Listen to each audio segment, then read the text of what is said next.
नमस्कार sir, daily report में स्वागत है आपका। हम लोग बात कर रहे हैं डॉक्टर एस के चतुर्वेदी जी से। वो साइकेट्री के सीनियर प्रोफेसर है national institute of mental health and science में, जो बैंगलोर में स्थित है। निम्हांस अपने में ही देश में काफ़ी एक जाना माना और काफ़ी रिकॉग्नाइज्ड ऑर्गेनाइजेशन है with respect to mental health और आपका मेंटल हेल्थ का रिसर्च या फिर काफ़ी पेशेंट रिगार्डिंग डिप्रेशन या जिनको मेंटल हेल्थ के इश्यूज होते हैं वो निम्हांस में जाते हैं कंसल्टेंसी के लिए। सालों पहले मैं भी उनमें से एक रहा हूँ और बहुत मेरे लिए खुशकिस्मत की बात है कि आज मैं उनसे बात कर रहा हूँ जिन्होंने मेरी काफ़ी मदद की है सालों पहले। बोलते हैं चाइना ने कोरोना बनाया और देश में जब केसेस आने स्टार्ट हुए फरवरी मार्च में हम लोग को मालूम नहीं था कि कितना सीरियस है ये सब कुछ। लेकिन ग्रेजुअली थिंग्स बिकेम सीरियस। 22 मार्च का जनता कर्फ्यू से लेके आज का दिन एक रिगिडस लॉकडाउन हम लोग पार कर चुके हैं। लेकिन इस पूरे टाइम में 2 चीज़ें हैं जो कि काफ़ी लॉस में गई हैं। पहला है लोगों का काम, इकोनॉमी, बिज़नेसेस और दूसरा है एक मेंटल हेल्थ। काफ़ी चीज़ें हैं जो एक मेंटल हेल्थ के पर्सपेक्टिव से जो आप बता पाएँगे क्लियरली। आप बताएँ उससे पहले मैं एक व्याख्या शेयर करना चाहूँगा। आज से 1 हफ्ते पहले की बात है जब मैं वापस आया दिल्ली से। तो मेरा जो पार्टनर है वो 1 दिन बाद आने वाला था और जिस दिन मैं आया दिल्ली से उस दिन मेरा आरोग्य सेतु ऐप मेरे को दिखाया लाल। It was red. It was showing high risk of infection. वो रेड देख के सर मेरा साइकोलॉजी इस तरीके से बदला कि द होल वे जब मेरा पार्टनर आया, जिस तरीके से मैंने उससे बात किया, वो बैग लेकर आ रहा है, मैं उसका बैग कैरी नहीं कर रहा हूँ, उसको मैं अपने पास नहीं आने दे रहा हूँ, every single thing seems to be threat. तो वो मेंटल जो साइकोलॉजी किस तरीके से मेरा बदला उस समय कि सब कुछ थ्रेट है मेरे अराउंड, मेरा रेड दिखा रहा है, कुछ भी हो सकता है मेरे को, मैं टच में आया हूँ। But at the end of the day in सब चीज़ों के बाद कोरोना छोड़िए रिलेशन से खराब हुए। तो ये काफ़ी लोग एक्सपीरियंस कर रहे हैं। इसके बारे में आपका क्या कहना है? नहीं, बिल्कुल सही बात कही आपने राहुल जी कि इसका मन पर बहुत गहरा असर पड़ा है हुँ, और इसके कई कारण हैं। हुँ, पहला तो ये कि जैसे आपने बताया कि इस चीज़ के बारे में किसी को कुछ ज्ञान ही नहीं था। एकदम से आ गया। जब शुरू-शुरू में आया जनवरी-फरवरी में, मैंने तो उस समय ट्रैवल भी किया, इंटरनेशनल ट्रैवल भी किया। लोग सुनते थे कि हो रहा है कहीं पे, थोड़ा डिस्टेंस रखते थे, थोड़ी सफाई-वफाई रखते थे, हाथों की मास्क फिर भी नहीं पहनते। हुँ, लेकिन जब ये मध मिड मार्च में और मार्च के एंड में एकदम से महामारी सी आ गई, पैंडेमिक सा आ गया, हुँ, तो गहरी चिंता का विषय हो गया। जी। दूसरी बात ये है कि एक तो देखिए ये भी मानना चाहिए कि समाज इसके लिए प्रिपेयर्ड नहीं था। समाज को कोई आइडिया नहीं है। आगे अगर इस तरह का होगा तो हम लोग बेटर प्रिपेयर्ड हैं। जैसे लोग कहते हैं ना, हो सकता है इसका सेकेंड वेव आए, अगला वेव आए। आज कोरोना 19 है, कल कोई और 20 आए, कोई 21 आए। तो लेकिन हम लोग उसके लिए तैयार हैं क्योंकि हम लोगों ने इस बार देख लिया है क्या-क्या परेशानियां होती। तो ये हुआ कि एकदम से लॉकडाउन 3-4 घंटे की मोहलत देके लग गया, तो लोगों को पता ही नहीं चला कि क्या करना है, क्या नहीं करना है और एकदम से जीवन जो है अस्त-व्यस्त हो गया। और जैसा आपने कहा कि रिलेशंस बिगड़ जाते हैं। अ, उस समय किसी को पता नहीं था कितने दिन चलेगा, शुरू-शुरू में। अब तो हम पीछे देखते हैं तो पता है कि भई 2 महीने हो गए, 2.5 महीने हो गए, 3 महीने हो गए। न्यूज़ीलैंड में 75 दिन लॉकडाउन रहा, अब वो कोरोना फ्री हैं। तो जी, जब शुरू हुआ था, हम लोग सोच रहे थे हो सकता है 1 हफ्ते रहे, फिर सोचा 2 हफ्ते रहे। तो जो लॉकडाउन 2 है उसका एक्सपेक्ट ही नहीं कर रहे थे। लेकिन वो फिर आ गया 3 हफ्ते के लिए, फिर उसको और बढ़ा दिया। तो उससे लोगों को आर्थिक और सामाजिक और मानसिक कष्ट हुए और इसके साथ-साथ एक भय भी हुआ। तो भय भी जो है कई प्रकार का भय है। एक तो ख़ैर है ही कि भई ये क्या वायरस है, इसका इलाज नहीं है और इससे मृत्यु होती है। लोग ये नहीं देखते कि 80-85% में तो बहुत ही माइल्ड सिम्पटम होते हैं। 10-15% में थोड़े मॉडरेट होते हैं और एंड में जाके 4-5% में सीवियर होते हैं। उसमें से 1% या 1% से भी लेस की मृत्यु होती है। जिनकी मृत्यु होती है वो भी थोड़े ज़्यादा वल्नरेबल होते हैं। वो एल्डरली होते हैं जिनको और बीमारियां हैं, जैसे शुगर है, बीपी है या कुछ और बीमारी है, तो वो आइडेंटिफाई हो जाते हैं। तो एक तो भय था वायरस का, और इसका इलाज जिसका नहीं है उसका क्या करेंगे। दूसरा भय हुआ लॉकडाउन का। और लॉकडाउन में क्या हुआ, क्योंकि लॉकडाउन को मेंटेन करने के लिए पुलिस का उपयोग करना पड़ा। अब जहां भी पुलिस आएगी वहां तो लोगों को जो रिएक्शन होते हैं वो अलग होते हैं। लोगों का जो विचार है ना, पुलिस का है क्राइम से। तो जहां भी फिर आपको याद होगा, शुरू शुरू में पुलिस डंडे लेके मारती थी, भाग रही है लोगों के पीछे, तो जेल में डाल रही है, फोर्स कर रही, तो लोगों का उसका भय लगने लगा। जबकि पुलिस की जो इंटेंशन था वो अच्छा ही था, लोगों को बचाना था, सो डिसीज स्प्रेड ना हो वो करना था, लेकिन उसका कोई विकल्प होना चाहिए था। आरोग्य सेतु देखा, और वो अब क्या कर रहे हैं लोग, उसको भी मैनिपुलेट करते हैं। लोग मान लो कि ट्रैवल कर रहे हैं, बुखार हो रहा है तो बुखार की पहले टैबलेट लेते हैं ताकि बुखार ना हो, गलत हिस्ट्री देते हैं, ये नहीं बताते कि मैं बाहर से आया हूँ, दूसरे देश से आया हूँ, क्योंकि उन्हें पता है अगर ये बताया तो मुझे इंस्टीट्यूशन क्वारंटीन में डाल दी। ये जो भी मानसिक फैला है, मानसिक तनाव, एक तो इसकी वजह से लोगों में जागरूकता बहुत बढ़ गई है। लोग हेल्थ कॉन्शियस हो गए, थोड़ा ज्यादा ही हेल्थ कॉन्शियस हो गए, ये बात और है, क्योंकि लोग अपने अपने विचार व्हाट्सएप पे, सोशल मीडिया पे भेज रहे हैं, लेकिन लोगों ने पढ़ना शुरू किया इस बीमारी के बारे में। WHO क्या कहती है, बाकी देशों में क्या हो रहा है, ICMR क्या कहती है, मिनिस्ट्री क्या कहती है, डॉक्टर लोग क्या कहते हैं, तो लोगों ने पढ़ना शुरू किया, तो हेल्थ के बारे में पब्लिक कॉन्शियस होगी। दूसरी बात यह है कि सरकार कॉन्शियस हो। सरकार के नहीं तो अपने अलग अलग एजेंडा होते थे कि भाई नेबर्स के साथ कैसे लड़ना है, पॉलिटिक्स में क्या करना है, क्या नहीं करना है। लेकिन जब ये महामारी आई तो इस बात की तो तारीफ करनी पड़ेगी कि ऊपर से लेके नीचे तक हर एक जो है इसमें जुट गए और एकजुट लगे रहे, और बहुत ही मेहनत की, और जितना कंट्रोल कर सके। अब बीमारी को जिसके बारे में ज्यादा पता ना हो उस पर काबू पाना मुश्किल ही होता है। डेफिनेटली सर, अगर आप बात करें इंडिया को, पहले ये होता था ना, यूएस एक डेवलप्ड कंट्री है, इंडिया एक डेवलपिंग नेशन है, ऐसी चीजें आती थी, यूएस डेवलप्ड नेशन है। आज के जमाने में आप देखो, सब मतलब सब एक ही बोट पे है, मतलब everybody is equal to each other. और उस केस पे इंडिया जिस तरीके से परफॉर्म कर रहा है, इट्स हाईली कमेंडेबल, डेडिकेशन है। मैं तो खुद देखा हूं, मैं दिल्ली में जब था, मतलब रात को 1 बजे 2 बजे 3 बजे तक मंत्रालय में काम चल रहा है। तो ये दिखता है कि हाँ, मतलब हमारे लिए, जैसे कि बोलते हैं ना कि सोल्जर्स आपके लिए 24 घंटे तैनात है ताकि आप चैन से सो पाए, वैसे ही अभी पूरे लॉकडाउन का टाइम या फिर यहाँ पे ऑफिशियल जो है वो तैनात है ताकि हम लोग ठीक से सेफली रह पाए। हाँ, बिल्कुल। एक माइग्रेंट वर्कर्स का एक काफी हुआ है, जो दिहाड़ी वाले काम करते हैं, लोग दिहाड़ी पे जो काम करते हैं, डेली वेज वर्कर्स का डेफिनेटली एक बहुत बड़ा ड्रॉबैक है वो। लेकिन आपको क्या लगता है कि as a mental health perfectionist, मतलब कि क्या चीजें like how are they damage psychologically, मतलब इस पूरे ड्यूरेशन पे एक होता है टेम्पररी डैमेज और एक होता है परमानेंट डैमेज। वो परमानेंट डैमेज साइकोलॉजी पे क्या पड़ा है उन लोगों पे, specially with the migrant workers जो उनका डिस्प्लेसमेंट हुआ है इस बार? बहुत गहरा असर पड़ेगा। और क्योंकि मैं ये नहीं कह सकता हूँ कि क्या पड़ा है, क्योंकि उन पर अभी कोई रिसर्च नहीं हुई है। देखिए, बाकी जो मिडिल क्लास लोग हैं, एजुकेटेड लोग हैं, उनके बहुत सर्वे हो रहे हैं, ऑनलाइन सर्वे हो जाते हैं, टेलीफोनिक सर्वे हो जाते हैं। अब माइग्रेंट्स के ऊपर अभी स्टडी स्टार्ट नहीं हुई, लेकिन ये मैं अपने एक्सपीरियंस से कह सकता हूँ कि इन पर बहुत गहरा प्रभाव पड़ेगा, जो कि बहुत बहुत लॉन्ग स्टैंडिंग रहेगा।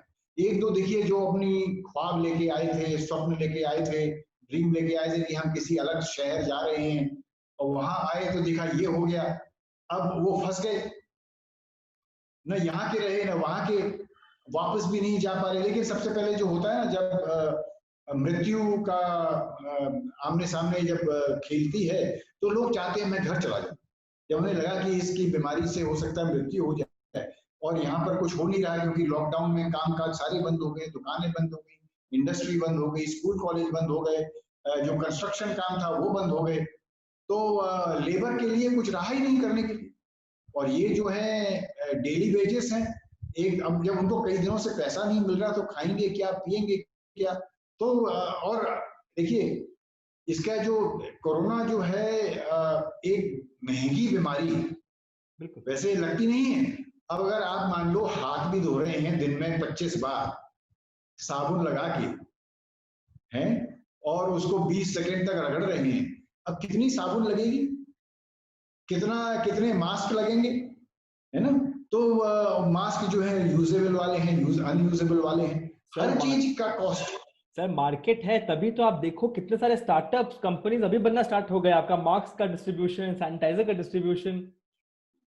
लेकिन उसमें भी राहुल जी आपने देखा नकली आने लगे जी, कुछ पकड़े गए पकड़े गए कि भाई ये उचित मास्क नहीं है, सैनिटाइजर उचित नहीं है, सैनिटाइजर में होने लगा कितना % अल्कोहल होना चाहिए उतना नहीं है।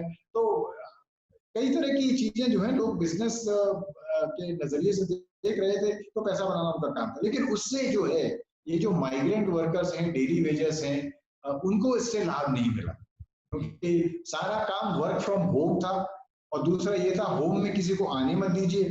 तो जो बेरोजगार थे वो बेरोजगार ही रहे। तो मेरा ये मानना है कि इन लोगों को लॉन्ग टर्म आज ही मेरी ओपीडी समाप्त हुई है, अभी ओपीडी से आ रहा हूँ। अब आने लगे लोग जिनको केवल लॉकडाउन की वजह से जो डिप्रेशन था, केवल लॉकडाउन की वजह से डिप्रेशन था, उसके पहले उनको डिप्रेशन नहीं था। लॉकडाउन के दिनों में डिप्रेशन हुआ, अब वो डिप्रेशन कम नहीं हो रहा है, इसलिए इलाज कराने आ रहे हैं। तो लोग अब क्योंकि अस्पताल भी खुल गए हैं, लोग इस तरह की परेशानियों से डॉक्टरों के पास जाएंगे। बहुत दुख की बात है, मतलब जब आप बोलते हैं लॉकडाउन के दौरान आया हुआ डिप्रेशन, बहुत दुख लगता है सुन के। देखिए राहुल जी, आपने देखा शुरू में जब लॉकडाउन शुरू हुआ लोग बड़े खुश हुए कि चलिए थोड़ा फैमिली टाइम बिताएंगे, क्वालिटी टाइम बिताएंगे। लेकिन देखिए क्वालिटी टाइम जो है ना क्षणिक होता है, छोटा होता है, उसके क्वांटिटी टाइम परेशानी बन गई। एक ही घर में सभी लोग हैं, बातें भी खत्म हो गई, टॉपिक्स भी खत्म हो गए, जो पुराने फोटो देखने थे वो भी खत्म हो गए, जिन लोगों से भूल गए थे उनसे बातें कर सब समाप्त हो गई। उसके बाद फिर एक दूसरे के ऊपर चिड़चिड़ाहट होने लगी। अब एक ही घर में काम चल रहा है, एक ही घर में स्कूल चल रहा है, एक ही घर में योगा चल रहा है, इस सब चीज में घर हो गया। तो वी लॉस्ट होम, क्योंकि होम बिकेम ऑफिस, और home became school, and home became gym, and home became playground. तो सब कुछ जब होम में ही हुआ, इस सब में होम खो गया। सर ये मतलब कि कुछ सवाल जब हम लोग जब लोगों को बताया हमने कि आपके साथ इंटरव्यू कर रहे हैं सोशल मीडिया पे, कुछ सवाल थे लोगों के, 2-3 सवाल थे जो मैं आपसे पूछना चाहूंगा। पहला सवाल ये था सर कि जिन लोगों का डिप्रेशन का इलाज चल रहा था, एक जैसे कि मान ले आप मेरा जैसा केस ले लीजिए, मान ले एक डिप्रेशन और ओसीडी, इसका ऑलरेडी काउंसलिंग चल रहा था, और फिर जब लॉकडाउन हुआ, लॉकडाउन में जैसे आपने बताया कि more than quality time, quantity time spend हुआ, काफी लोग मतलब किस तरीके से मतलब द केसेस बिकेम, क्योंकि एक डिप्रेशन के पेशेंट को जहां तक मेरा अंडरस्टैंडिंग है उसको चाहिए कि लोग उसकी बात सुने, वो जितना इंटरेक्ट करेगा उतना वो बेटर फील करेगा। तो ये लॉकडाउन का जो ए टाइम था जब उसकी फैमिली साथ में है एक पेशेंट के, जब चारों लोग साथ में रह रहे हैं, साथ में खा रहे हैं, साथ में डिस्कस कर रहे हैं, सो डू यू थिंक कि एक ऑनगोइंग डिप्रेशन पेशेंट के लिए लॉकडाउन का period would have been profitable, और ये चीजें और बिगाड़ देगा उसके लिए? What do you think? नहीं, बल्कि अब देखिए जो हमारा एक्सपीरियंस है, क्योंकि लोग हमें तभी कांटेक्ट करते हैं जब स्थिति बिगड़ जाती है, जब स्थिति बिगड़ जाती है। तो कई लोगों के फोन आए कि देखिए जब लॉकडाउन के पहले हम लोगों ने उनको कहा था कि आप बाहर जाइए, लोगों से मिलिए जुलिए, प्लेग्राउंड में जाके खेलिए, तो एक्सरसाइज करिए, सोशलाइज करिए। अब ये तो सोशल डिस्टेंसिंग होगी, सोशलाइजिंग बंद हो गई, तो बोले हम लोग तो निकल ही नहीं पा रहे। हमारा जो पुनर्वास का सेंटर है, जहाँ पर डे केयर में लोग रोज आते थे सब जगह बैंगलोर से, उनका आना बंद हो गया। तो पुनर्वास वो घर में क्या करेंगे उनके साथ? घर में तो तैयारी नहीं थी ना, घर में तैयारी नहीं थी इस बात की, अब वो घर में रह गए। तो उनकी वजह से काफी कुछ लोगों को तो अच्छा लगा जैसे आपने बोला, लेकिन ज्यादातर लोगों को इसकी वजह से परेशानी, क्योंकि वो जो हम लोगों की एडवाइस थी वो फॉलो नहीं कर पाए। और क्योंकि हम लोगों को पता नहीं था ये कितने दिन चलेगा, तो धीरे धीरे करके कुछ दिन तो हम लोगों ने कुछ भी नहीं किया। उसके बाद फिर हम लोगों ने टेली फॉलो अप शुरू कर दिया, लोगों को फोन करने लगे। लेकिन देखिए ये सभी मिडिल क्लास के लिए, जिनके पास फोन है उनको ही तो कर सकते हैं। जो लोग आसपास के गांव से आते हैं, जिनके पास सुविधाएं नहीं है, उनको थोड़ी कर पाते हैं। तो लोगों को हमने वीडियो फॉलो अप करना शुरू किया। अब वीडियो काउंसलिंग शुरू हो गई है, टेली काउंसलिंग शुरू हो गई है। तो ये सब चीजें हैं, इनका लॉन्ग टर्म में बड़ा लाभ है, ताकि अस्पतालों में भीड़ कम रहेगी।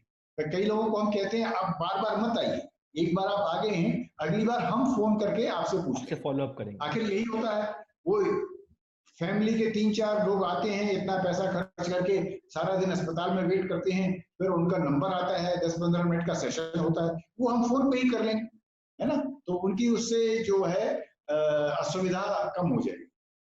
सर दूसरा सवाल था कि अगर आप किसी ऐसे फैमिली के टच में आते हैं जिनका बेटा बेटी या फिर कोई एक इमीडिएट रिलेटिव एक कोविड स्पेशलाइज्ड वार्ड में है, कोरोना से लड़ रहा है, ऑब्वियसली वो एक साइकोलॉजी से गुजर रहे हैं, वो खुद मतलब बैठे बैठे डिप्रेस में जा रहे हैं, सोच सोच के ओवर थिंक कर रहे हैं, तो आपका क्या स्ट्रैटेजी रहता है?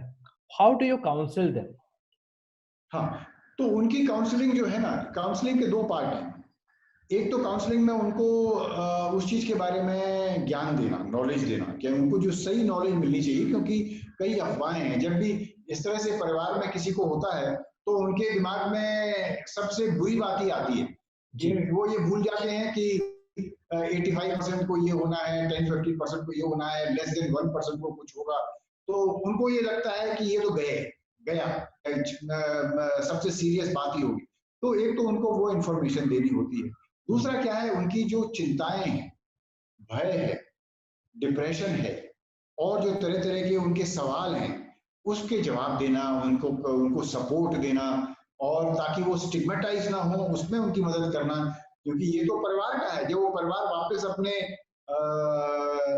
रेसिडेंशियल एरिया में जाएगा तो वहां उनका स्वागत तो होगा नहीं, है ना। जबकि होना चाहिए, क्योंकि एक बार ठीक हो गए तो ठीक हो गए, कोई बात नहीं है। लेकिन आप देखिए बाहर के देशों में से आता है, जब भी कोई घर वापस जाता है तो उनकी बड़ा स्वागत होता है। यहाँ आप सुनते हैं कि अगर वो किसी रेसिडेंशियल कॉलोनी में जाते हैं तो लोग उनको घुसने नहीं देते। लोग उनसे कहते हैं आप ये टच मत करो, आप ये टच मत करो, दूर रहो। तो एक स्टिग्मा और भेदभाव उनकी तरफ आ जाता है। तो उनको इस बात का काउंसिल करना पड़ता है कि कैसे उससे डील करें, और इसी तरह से उसकी काउंसलिंग की जाए। हम लोगों ने तो अब ये सुझाव दिया है अस्पतालों को और सरकारों को कि जब भी टेस्ट करें, बिना काउंसलिंग के टेस्ट ना करें। क्योंकि क्या है, आपने तो टेस्ट तो कर दिया, स्वाब ले लिया, अब उसको कुछ बताया नहीं, अब वो घबरा जाएगा या घबरा जाएगा। हाँ बिल्कुल। तो नेगेटिव भी हुआ, लेकिन जब तक रिपोर्ट आएगी तब तक तो वो टेंशन में रहेंगे ना। तो उनको बताना पड़ता है कि देखिए ये भी हो सकता है, वो भी हो सकता है, और चिंता ना करें, अगर ये हुआ तो हम ये करेंगे, ये नहीं हुआ तो कुछ नहीं करेंगे। तो वो बताना बहुत आवश्यक है। दैट रिमाइंड्स मी, जैसा आपने बताया स्टिग्मेटाइज करने वाला, आई रिमेम्बर जब वंदे भारत मिशन शुरू हुआ था, शुरू में जब लोगों को वापस लाना स्टार्ट किए थे लोग, मतलब जिस तरीके से आपको याद होगा रेसिडेंशियल कॉम्प्लेक्स में across India, Mumbai Delhi across India, जब एयर हॉस्टेस आ रही है, पायलट आ रहा है, वो एक्स्ट्रा ड्यूटी करके आ रहे हैं, लेकिन उनको ट्रीट किया जाता था, मेडिकल रिप्रेजेंटेटिव्स को जिस तरीके से उनको ट्रीट किया जाता था, वेरी शॉकिंग। वेरी शॉकिंग, उनको मतलब एकदम अछूत की तरह रखा जा रहा है वहां पे, बहुत बुरी बात है ये चीज। बहुत बुरी बात है, जबकि वो सेवा कर रहे हैं जी, है ना। बिल्कुल सर मेरा एक आखिरी सवाल जो आपसे ये है सर, कि जैसे आपने जैसे बताया कि आप साइकेट्री के डिवीजन में आपने काफी काम किया है, उस फील्ड में काफी काम किया है, मतलब आपका क्या मैसेज रहेगा, जैसे कि जो लोग देख रहे हैं इस वीडियो को, आगे जाके जो लोग देखेंगे इस वीडियो को, अब होता क्या है सर कि आसपास हम लोग कितने ऐसे लोगों के टच में आते हैं जो कि मतलब हमें मालूम है कि एक मेंटल हेल्थ से जूझ रहे हैं, हमें मालूम है कि किसी प्रॉब्लम में फंसे हुए हैं, but they are not ready to accept it, और जब तक वो एक्सेप्ट नहीं करेंगे उनको हॉस्पिटल लाना तो दूसरी बात है। तो आपका क्या मैसेज रहेगा उन लोगों को, हमारे जैसे लोगों को जो कि देख रहे हैं कि हमारे आसपास लोग हैं जो कि डिस्टर्ब्ड है, चाहे वो कोरोना से रिलेटेड हो, चाहे वो जनरलाइज्ड मेंटल हेल्थ हो, मतलब हम लोग ऐसा एज अ कोविड वॉरियर्स ही सही, हम लोग ऐसा क्या क्या स्किल अपने पास रखें कि एक इमीडिएट काउंसलिंग कर पाए उन लोगों की जिनको हम देखें कि हाँ वो डिस्टर्ब्ड है, और अगर हमें लगता है कि उनको कन्विंस कैसे करें हॉस्पिटल जाने के या एक्सेप्ट के नहीं, लिए। बिल्कुल। एक तो उनको देखिए, उनकी व्यथा को सुनना बहुत जरूरी है। उनकी व्यथा, उनकी ओपिनियन, अगर उन्हें रेजिस्टेंस है अस्पताल जाने में तो उसका क्या कारण है। हर बार कुछ ना कुछ कारण निकल के आएगा। कोई कहेगा भाई मेरे घर में किसी को हुआ था या मेरे पड़ोस में उनके साथ बड़ा दुर्व्यवहार हुआ, तो ये उनको बताना चाहिए कि देखिए हर बीमारी अलग अलग है, हर परिस्थिति अलग अलग है। तो एक तो उनकी बातें सुनना बहुत जरूरी है। दूसरा, उनको ये समझाना कि जैसे फिजिकल हेल्थ बहुत जरूरी है, उसी तरह मानसिक हेल्थ भी बहुत जरूरी है। बहुत जरूरी। और तीसरी बात ये कि मानसिक जो परेशानियां हैं वो काफी कॉमन है। मैं ये कहूंगा 3 या 4 में से एक को तो कभी ना कभी होनी ही है। तो और जैसे कोरोना के साथ है वैसे इनके साथ भी है, मानसिक परेशानी के साथ कई सारी जो है माइल्ड है, कई हैं थोड़ी मॉडरेट है, और कई सीवियर हैं। और कोरोना के बजाय इसका तो इलाज है ना। कोरोना का तो इलाज अभी नहीं है, किसी को इलाज नहीं पता उसका क्या ट्रीटमेंट है, लेकिन जितनी भी मानसिक परेशानियां हैं, बीमारियां, उनका अच्छा इलाज है। लोगों को ये भ्रांति है कि अगर इलाज एक बार शुरू हो गया तो वो जिंदगी भर चलेगा, तो ऐसा नहीं होता है। कई बार क्या होता है, जो लोग ठीक हो जाते हैं तो उनको कुछ समय के लिए उसके बाद और देखते हैं, वो ठीक रहे तो दवा बंद हो जाती है, इलाज बंद हो जाता है। इसके अलावा prevention is better than cure. अब हमारा देश देखिए बहुत सौभाग्यशाली देश है कि जहाँ पर योग है, मेडिटेशन है, परिवार का सपोर्ट है, फैमिली का सपोर्ट है, सामाजिक सपोर्ट है। तो ये हर हर जगह नहीं है, तो उसका लाभ उठाना चाहिए और प्रिवेंट करना ज्यादा जरूरी है। और जैसे ही पहले लक्षण आए उस समय इलाज करा लेंगे तो स्थिति जो है हाथ से बाहर नहीं जाए। ठीक है सर, धन्यवाद सर, आपसे बात करके बहुत अच्छा लगा सर, बहुत सीखने को Thank you मिलता है आपसे। जब भी मुलाकात होता है मुझे ऐसा लगता है कि मैं क्लासरूम में बैठा हूँ, आप मेरे टीचर हैं, जब भी आपसे मुलाकात होते आया है। और मैं आशा करूंगा कि जितने लोग ये वीडियो देखे उनको भी एज अ टीचर वाला फीलिंग है आपके लिए सर। धन्यवाद सर टाइम देने के लिए। एंड सबकी शुभकामनाएं, मेरी शुभकामनाएं सबके लिए, और स्वस्थ रहें और सेफ रहें। जी धन्यवाद सर।